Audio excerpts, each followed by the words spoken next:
All right, you're listening to Rock Hard with Jay Conroy on RockHardRadio1.com from New York City. Time for part 2 of our interview with DareDevil Squadron.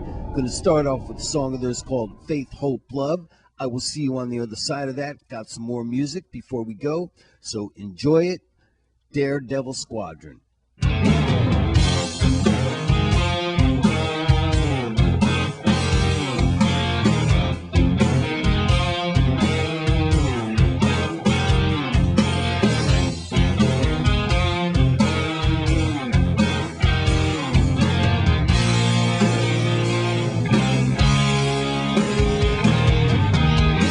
I've got a piece in me.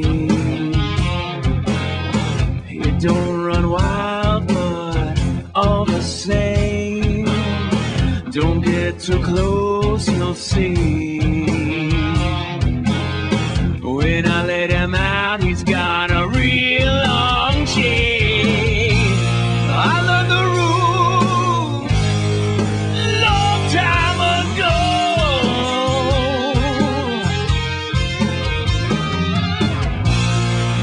The truth, go figure it out. I'll do without faith. I lost it long ago. Oh, I got none that I know. Love, walk out the door. Faith, hope, love, oh, what's singing me now? I'm gonna even the score.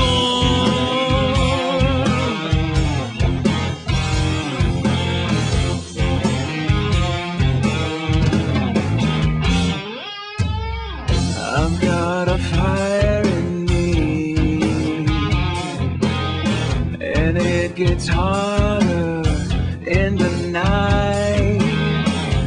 Wait till dark and see.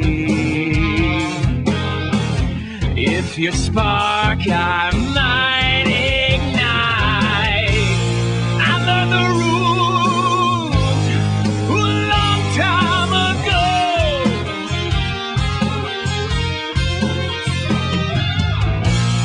You want the truth? Go figure it out. I'll do without faith. Lost it long ago. Oh,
right, Faith, Hope, Love. I like that song. It's got a different groove, a different vibe, more of a kind of a slowed down thing.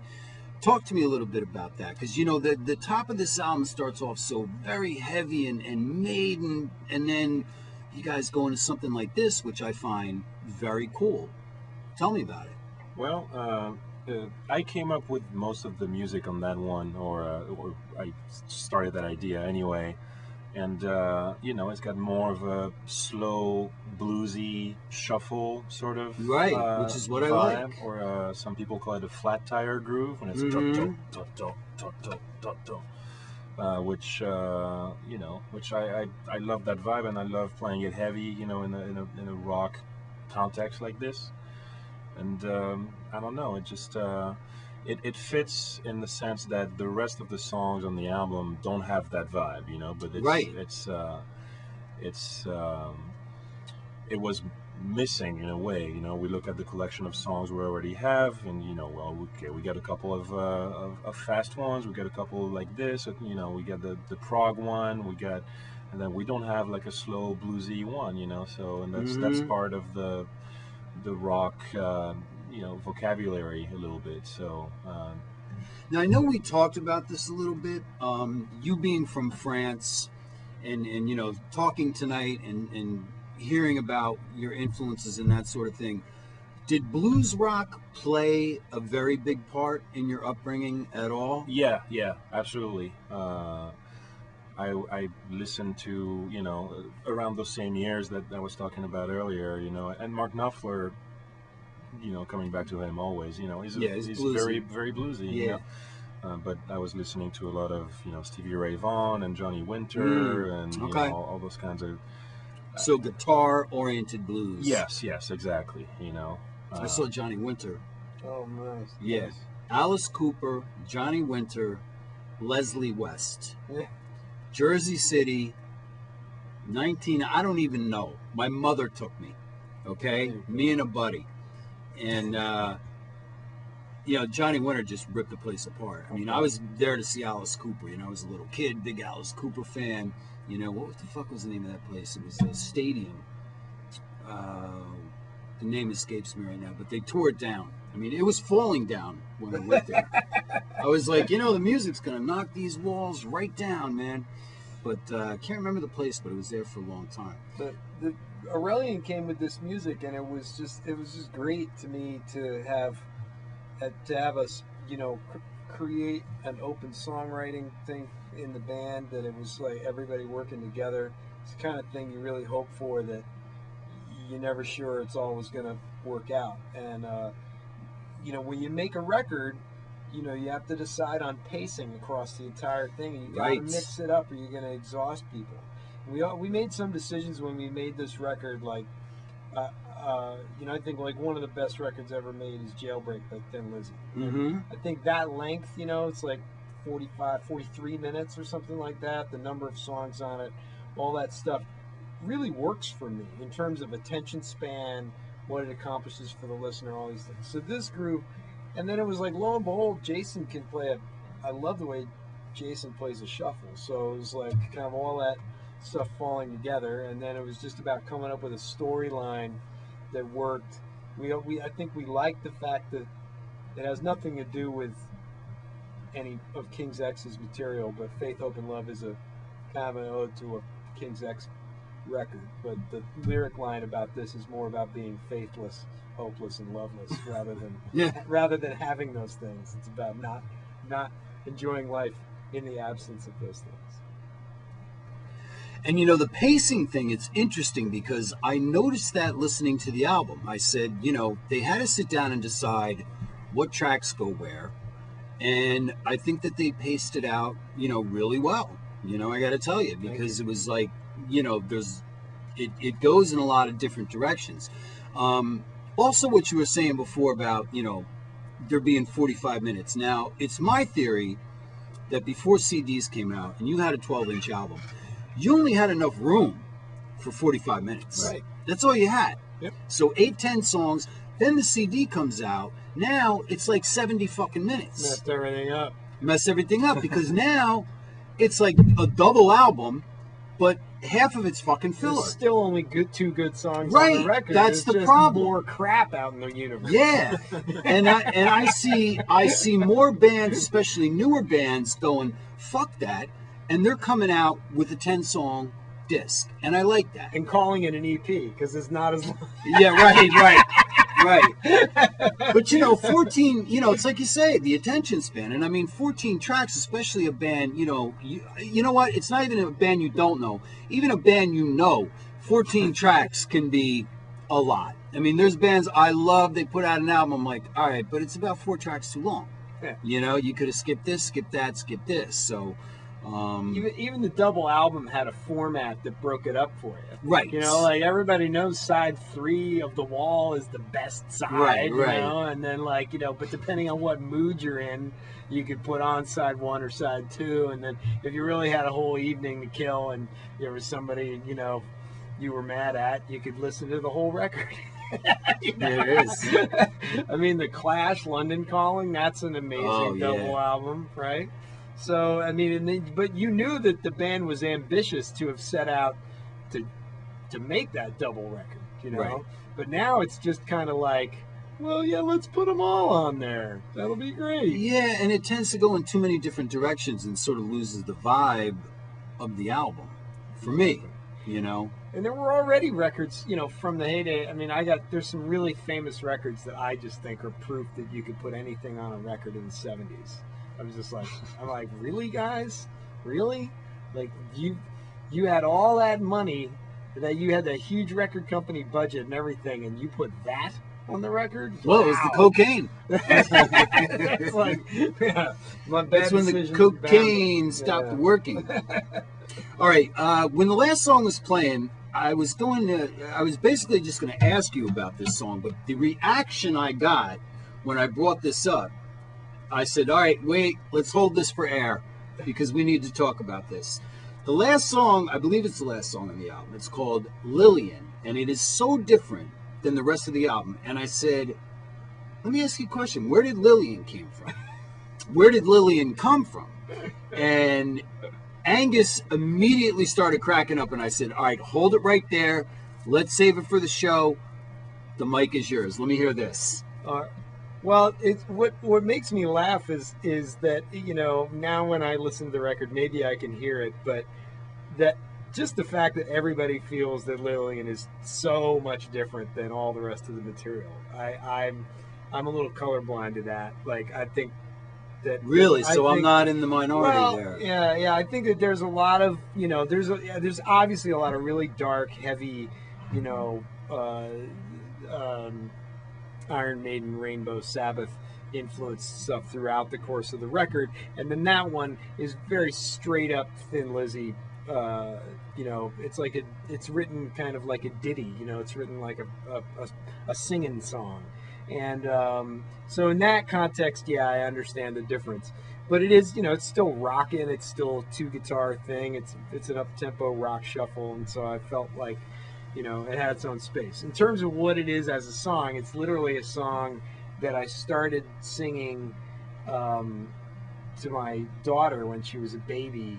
I would, she was, when the kid's that small, she basically sleeps next to or in the bed with you, right? Right. And then she wakes up in the morning, and I would hold her up.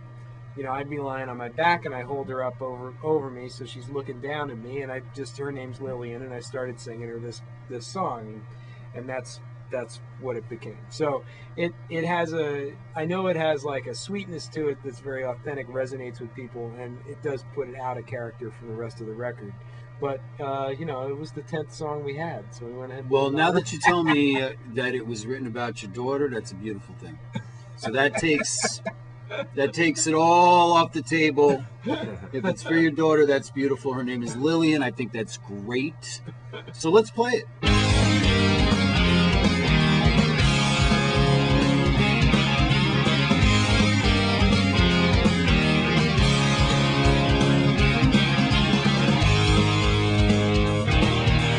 Here comes Lillian walking down the street. A pretty girl I never did meet. She's got a smile that lights up my night. When she's around, everything's alright.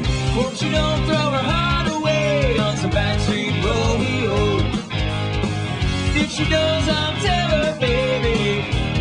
let him go. Lillian, oh, you're breaking my heart again. Lillian, Lillian, you're breaking my heart again. Lillian, there you go again. Lillian, there you go again. Lillian, when Lily wants to be alone, she goes dancing on her own. She tells me to never worry about Brooklyn boys in such a hurry. Oh, now Lily, don't be silly. You know I'll never leave you. And you can tell me anything you want. You know, darling, I'll always believe you.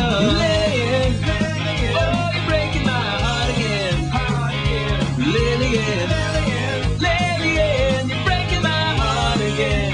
Lillian, there you go again. Lillian, there you go again. Lillian, guitar.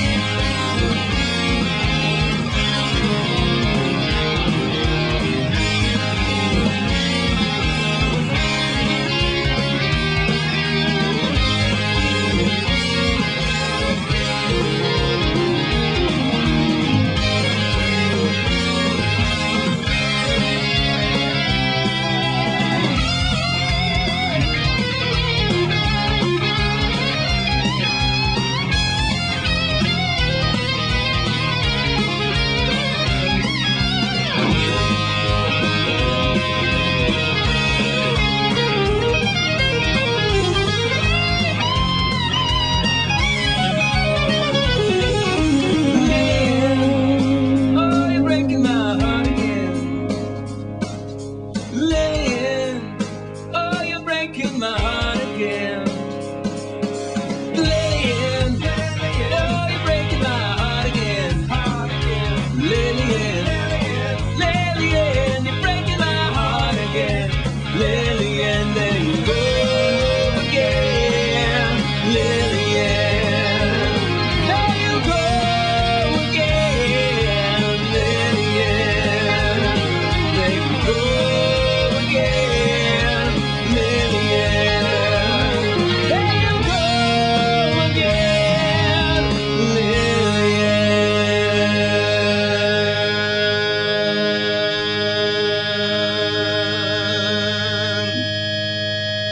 And a great song it is. Just so much different than everything else. You know, I was like, wow, these guys are all hard and heavy, but they have like a soft spot. You know? Don't we all? Don't we all? We certainly do. One of the cool things, you guys sent me some stuff of a gig you did in Brooklyn, some live stuff, which fucking kills. Thank you. It's a lot of the same stuff that's on your album, and I noticed, I'm like, man, these dudes can fucking cut it live. But one of the things I really thought was cool was the way that you guys come on. There's this whole pre-recorded thing, and that plays before you guys hit the stage. And I'm like, that is very arena, like rock, you know? I mean, I know Aerosmith has this whole kind of thing, very similar with a video screen, very similar to this. So just check this out. This is how these guys come on. Do you still come on like this when you come on? Yeah. All right, check this out. This is cool.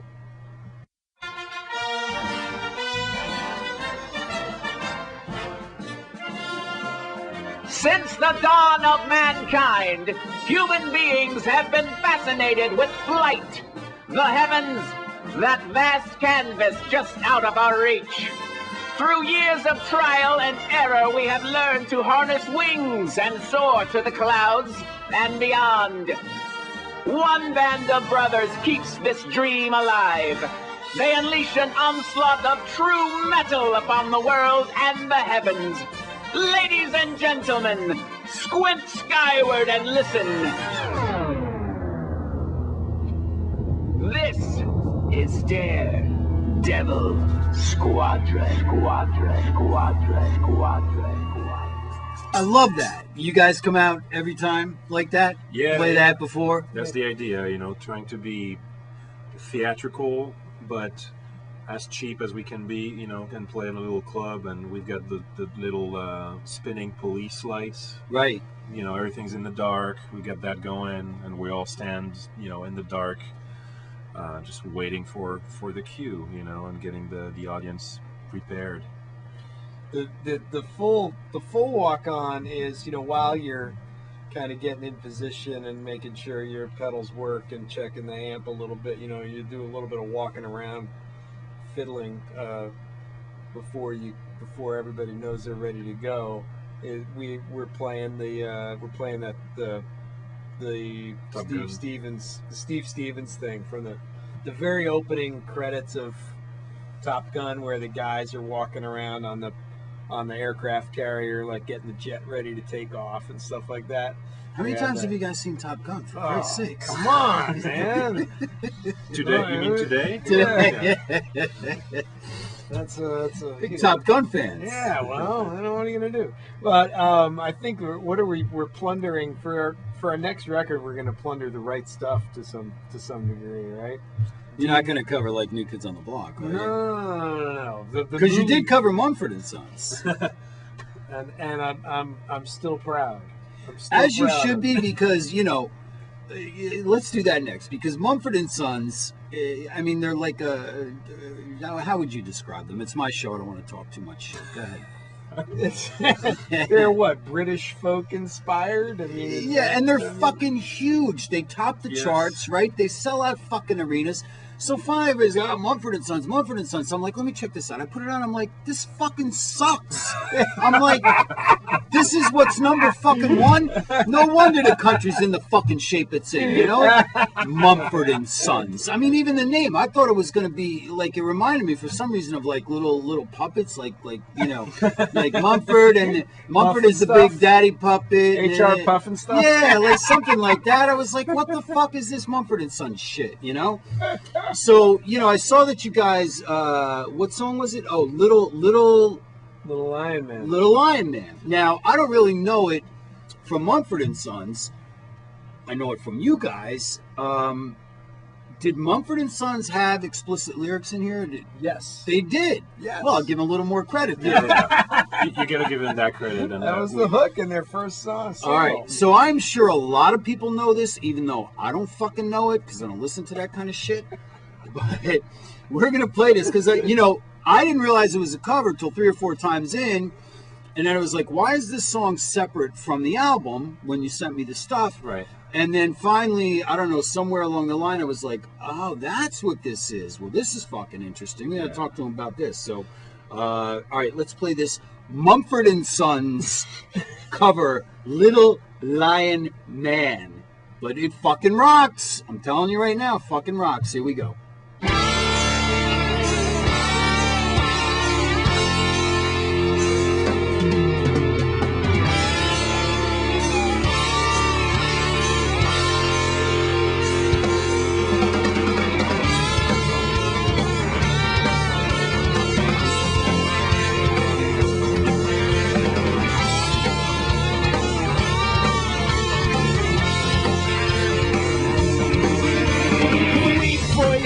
My man, you'll never be what is in your heart.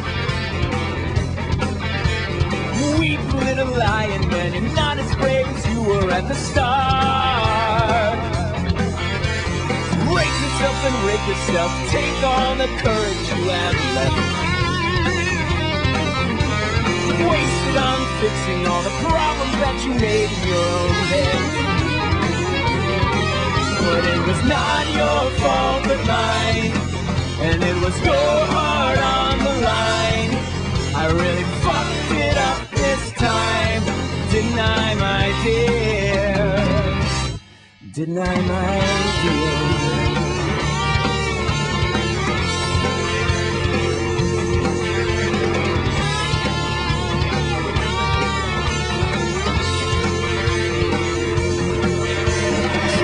For yourself, my man, you know that you have seen this all before. Tremble, little lion man, you'll never settle any of your scores. it in your face, so coldness stands alone among the wreck. Now learn from your mother, or else spend your days biting your own neck. But it was not your fault but mine, and it was your heart on the line. I really fucked it up this time, didn't I, my dear? But it was not your fault but mine, and it was your heart on the line. I really fucked it up this time, didn't I, my dear? Well, didn't I?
All right, there it is, Little Lion Man. Now, what made you guys decide to record that song?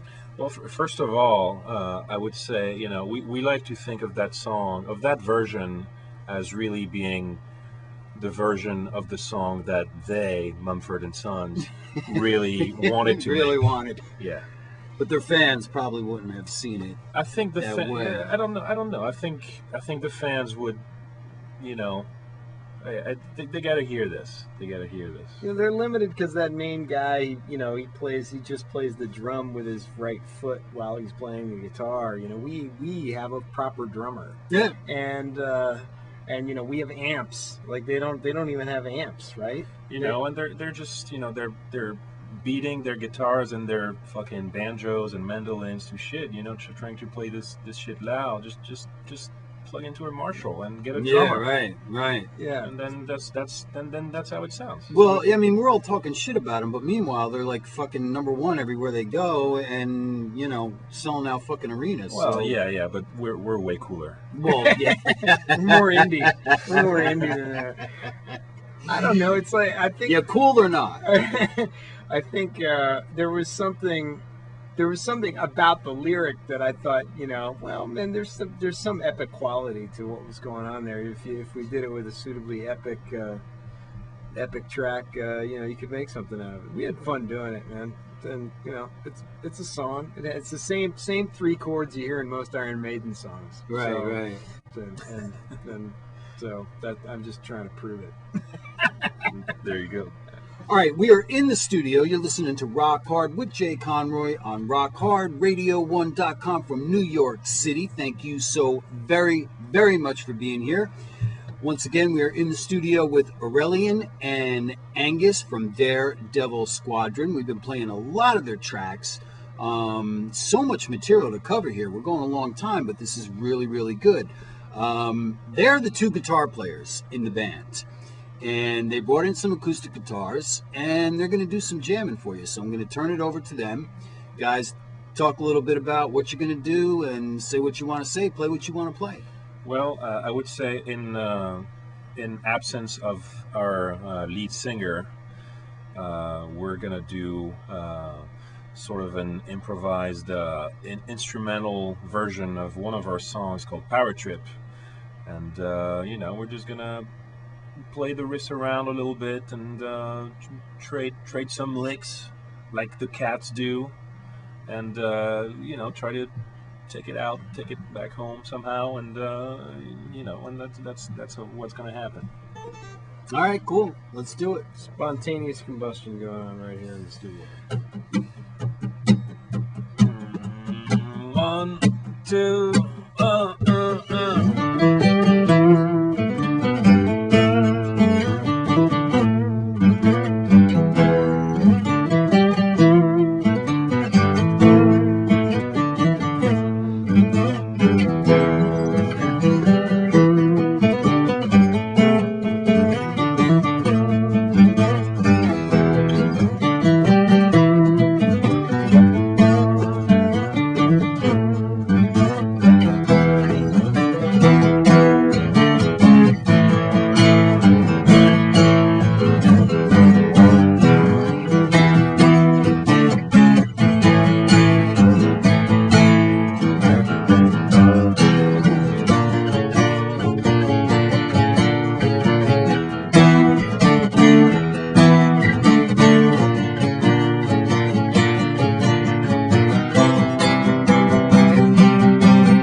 come on, Angus.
You guys have played this once or twice before, huh?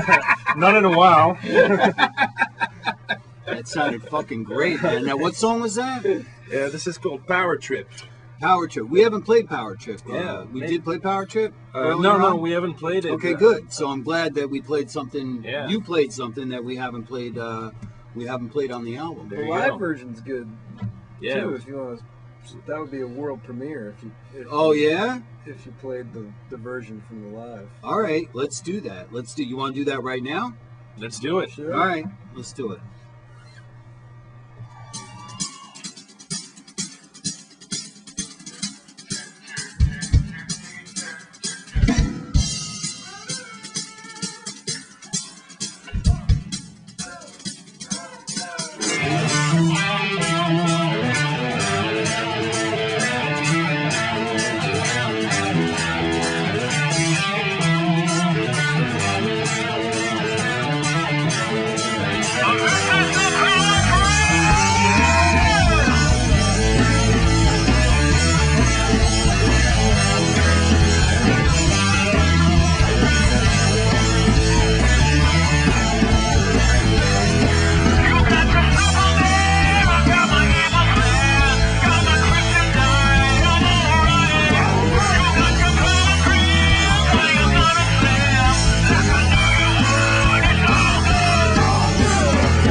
Thinking that you really hope you're doing it right. Yeah,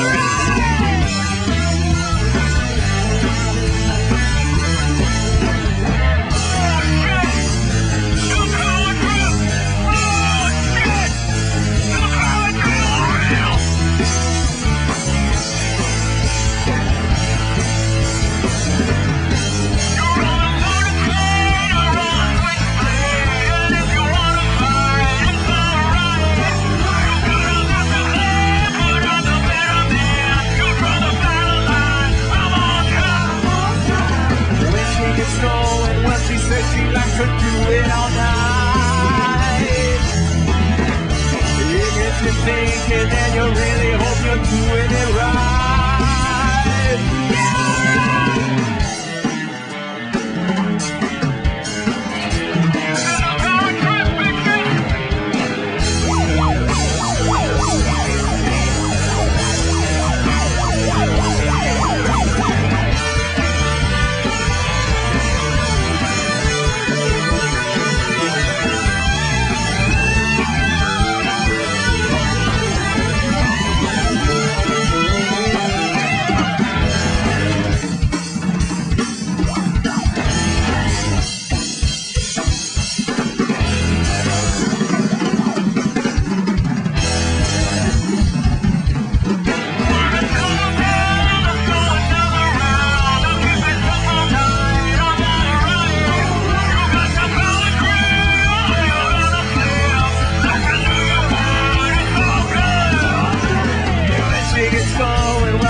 She likes to do it all night.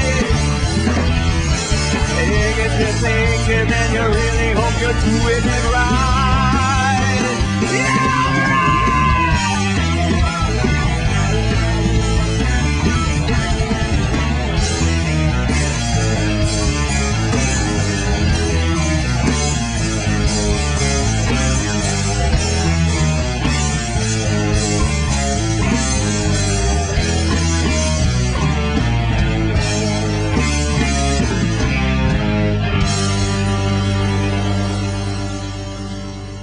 There it is, acoustic and electric live Power Trip, recorded in Brooklyn. When and where in Brooklyn was that recorded? There was at a venue called Brooklyn Bowl. Oh, sure, yeah. And it was, I believe, in May 2012 that we played a gig there, and you know, we recorded the whole gig, and this is what, you know, came out of it, and this is actually a world premiere right here on Rock Hard, because nobody else has heard this stuff.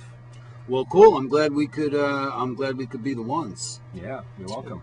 We Yeah. played Brooklyn Bowl before Guns N' Roses played Brooklyn Bowl. Yeah, what was that all Like, about? Guns N' Roses playing Brooklyn Bowl. Come on. You know, look, here's my take on Guns N' Roses. And one thing I never try to do on this show is badmouth bands, because it's bad business, all right? Except Mumford & Sons. Mumford & Sons is not a rock band, so therefore I don't give a fuck. All right? Go on. I'll bang Air Supply. I don't give a shit. So, you know, I was around when Guns N' Roses came out, and I was fortunate enough to see them a few times, probably 5 or 6 times, with the original lineup kicks ass. Well, now it is so diluted. It's Axl and a bunch of sidemen. And I understand that there's a lot of people that never got to see Guns N' Roses. And it seems to me that they're going to see this as a name as opposed to a band. It's Axl and a bunch of fucking people. It's like a revolving door in that band. I don't know who's in the band, who's out of the band. You know, they're playing Brooklyn Bowl like it's a big fucking deal. But if that was the original Guns N' Roses, they would have to do 10 nights at Brooklyn Bowl, you know? So, you know, being as I open the door, I mean, what's your take on the formation of Guns N' Roses now? Oh well, I got a soft spot for this lineup because you know I happen to the drummer Frank and I played in a couple of bands together. Oh, there we go, Jay. You fucked that one up, didn't you? No, He's friends with the drummer. Good question. But I'll talk to your point about the Brooklyn Bowl thing. I think is more a question of economics. Like you're right, people are paying to see that band, you know, based on the name recognition of the band. And so many bands have gotten into that same quandary, you know, like Tony Iommi owned the name of Black Sabbath during a whole bunch of years, but he kept it alive. Aerosmith kept their thing going in the, you know, the Jimmy Crespo era, you know, like these guys, you know, make a important decision probably with their management and so on and so forth to keep the, you know, the brand name in the consciousness and keep a, you know, a touring you know, package out there that they feel properly represents, you know, the band name. The Brooklyn Bowl thing talks more about, like, you know, this whole marketing angle where you can sell a small club. I don't know, what did the tickets for that go for? I mean, it must have been like $1,000 a ticket. Like I can just imagine. Well, what do you think a scalper would get for that? Oh, a scalper, yeah. And the scalping market is part of the real ticket market. Mm-hmm. I mean, everybody's counting on that money at this point. You know what I mean? The reseller market is part of what, you know, the promoters get a piece of it. Yeah. So you got all that going on. So I think that's the stuff to me that's the most interesting in terms of, you know, I'm sure that band rocks that material, you know, really hard as a bunch of seasoned professionals. Right, do, that you know, they are. I'll give Fortis them that. is an amazing guitar player, you know, and I know Frank's an amazing drummer and stuff like that. So, you know, and it's a great songbook to get to play. You know, if Axl, you know, if you want to see Axl Rose sing the material, you're going to get to see Axl Rose sing the material, backed up by, you know, a really great band. But the original lineup is not an option for the people. You know what I mean? Like, those guys are not going to do that. And I think God bless them all. I mean, Slash is working so hard. Everything he does is amazing. Slash isn't missing Axl. I love all the stuff that he's doing, and Duff, everything that those guys are doing, and you know, and they're still alive, man. I mean, that's awesome. You know, I'd say if you want to do it right, take this year, go see Guns N' Roses, go see Slash. You know, if Velvet Revolver comes back out, go see them. You know what I mean? Like, and then which I've seen them all. Yeah. You know, I think my problem really with them was really with Axl when he started pulling that shit of making people wait for 2 hours before he would come out, and just that whole prima donna thing, and people getting hurt and causing riots, and it's not like, you know, he's got a reputation for being on drugs. So the thing that bothered me is just, you know, some, you know, whacked out prima donna that just has no concept of reality anymore, and he's just got people just waiting hours on end for him to come out. I got fed up. You know, and then 13 fucking years for that Chinese democracy, which that was nothing to write home about either. You know, that's part of the experience in a way.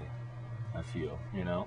In what way? And you know, it's like you're building that anticipation for better or worse. You know, obviously it's bad when people riot and when people get hurt, or you know, but that's part of seeing Guns N' Roses. That's some proper rock star shit. Yeah, is what that is. But it's impractical, and a person with a practical mindset like yours, Jay, would not take kindly. It's annoying as fuck, to be forced to hang around, you know. And keep in mind, back when you did that, you didn't have a smartphone. You couldn't entertain yourself. Well, quite honestly, I was done seeing them when that shit started, so I never waited for them. Yeah.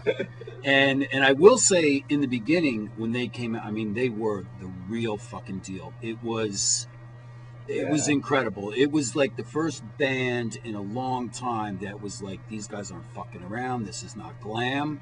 This is not pussy shit. I mean, this is the real fucking deal.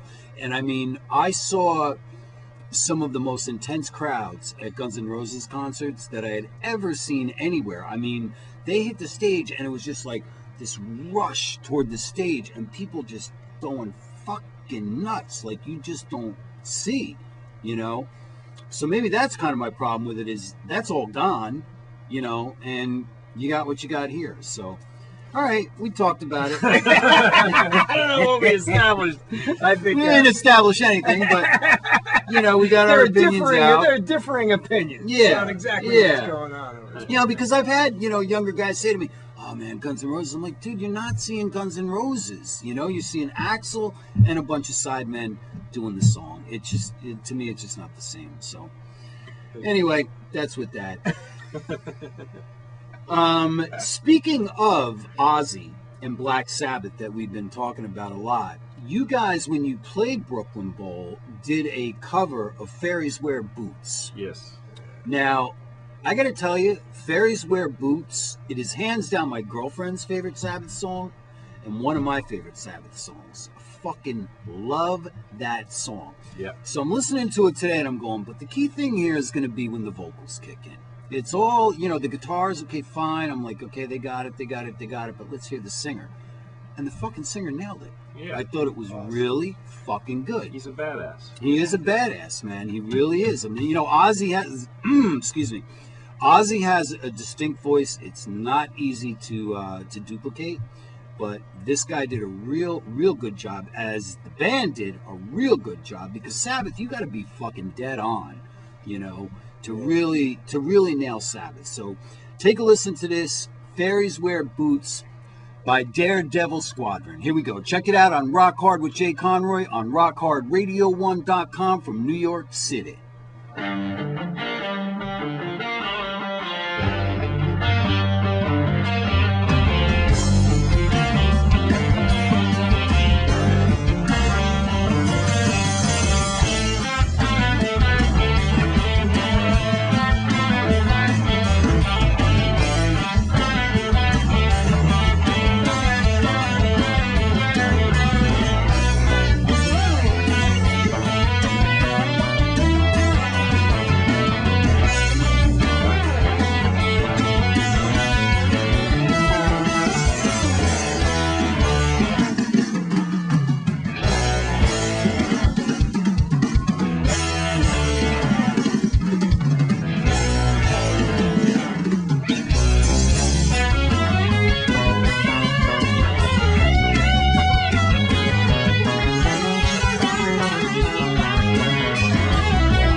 for coming out, everybody.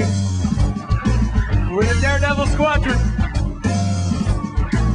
And these are our names. On the drums, Mr. Jason Gianni. On the bass, Pipperton Roach. On this guitar, Aurelien Budynek. And on this guitar, my partner in crime, Mr. Angus. And my name is Andrew Ross, otherwise known as Awesome Wolf.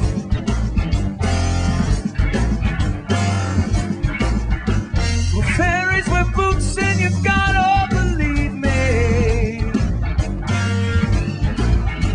I saw it, I'll tell you no lie. Yeah, fairies wear boots and you gotta believe me. I saw it with my own two eyes. Whoa!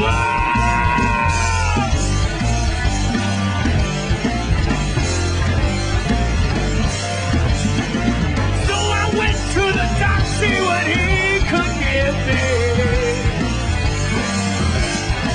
He said, son, you've gone too far. 'Cause smoking and tripping is all that you do.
That's all we got.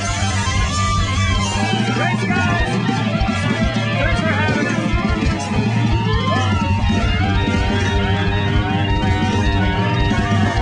DareDevil Squadron.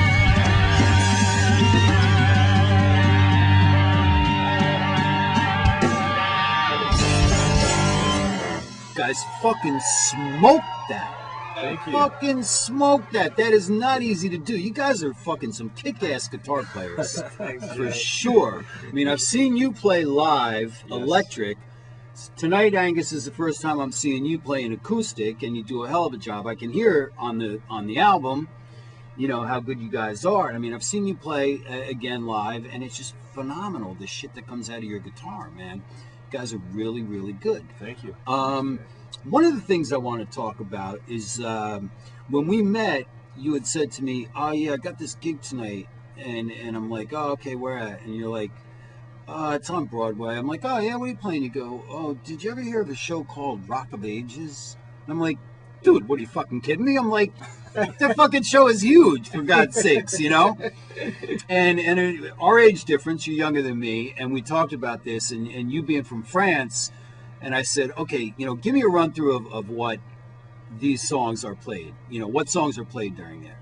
And I was like, this shit was all over the airwaves in the 80s. I don't know if it was there in France. You're probably better off if it wasn't over there in France.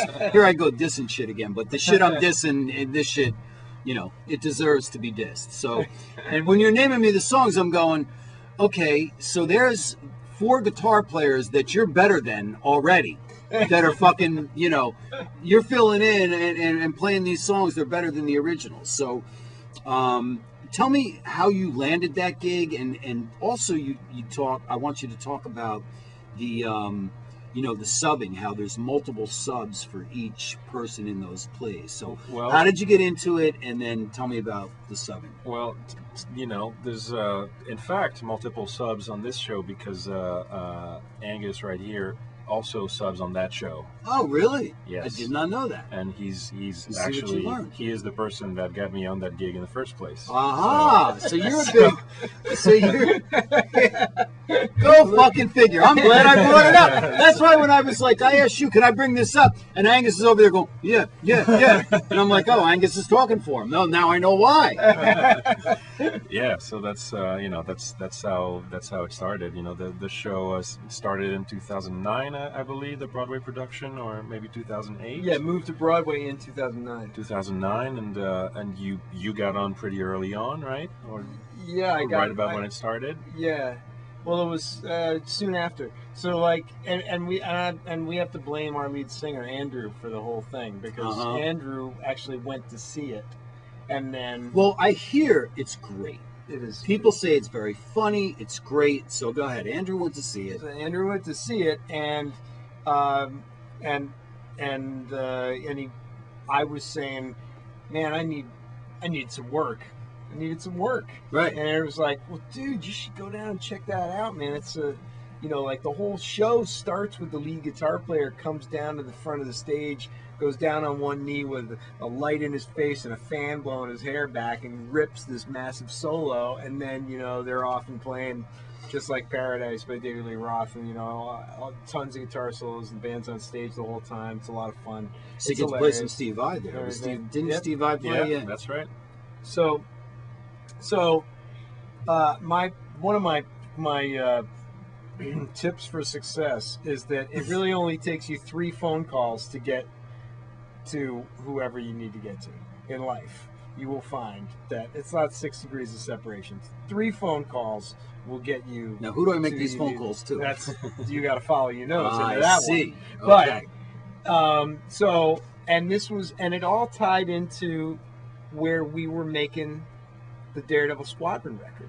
We were making the DareDevil Squadron record at a studio in Brooklyn, and the guys there came up with Konstantin Maroulis. They were like buddies with Connie from back in the day. Wow. And Andrew told me, you should get your name in the hat over there. And I was like, all right.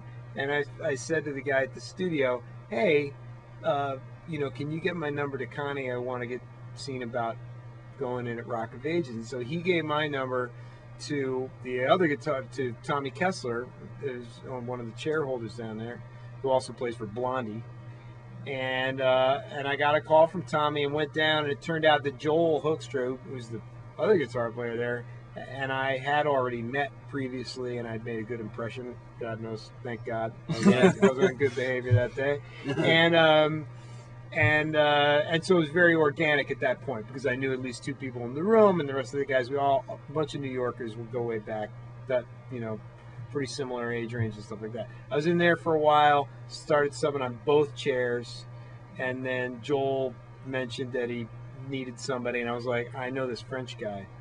And Now, why did you have to refer to him as this French guy? I said you need to call the Frenchman. If you want a quality guitar player subbing in on this, you need to call the Frenchman. You'll be happy with it. And it was just because whatever, you've heard Aurelien play. It's come on.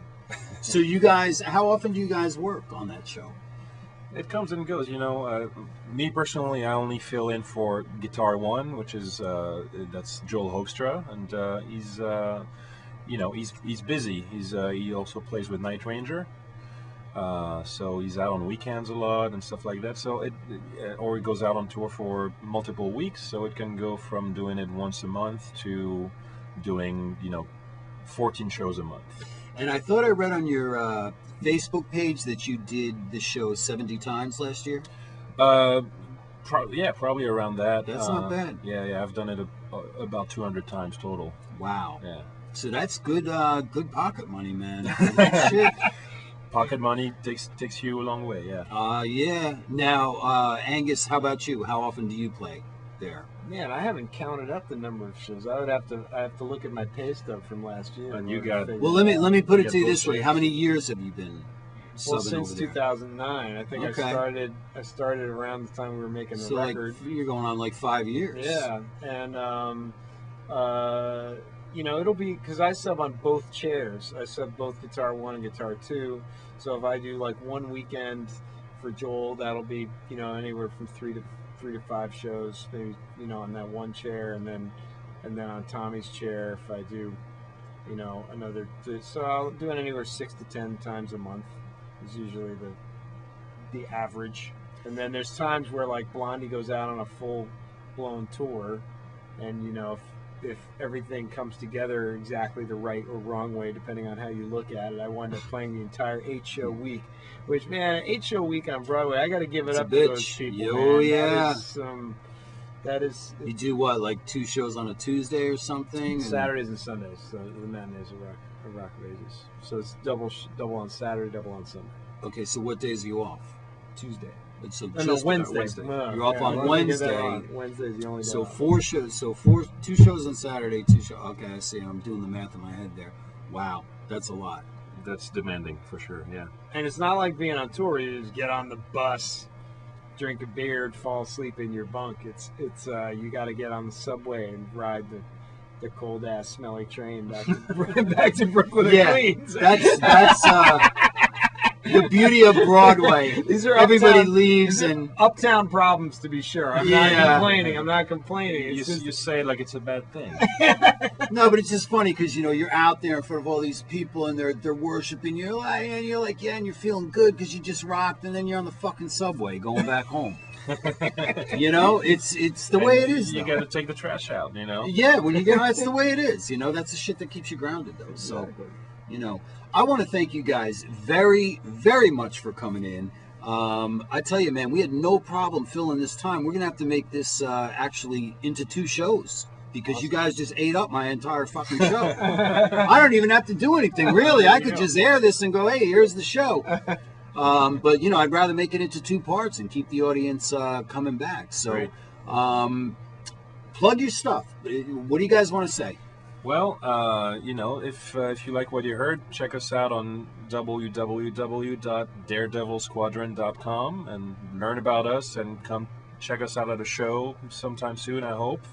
We have 1 album out called Out of the Sun that you can buy on the website. You can listen to it on the website. You can buy it on iTunes. You can buy it on Amazon. You can steal it on many sites, I'm sure. Yeah.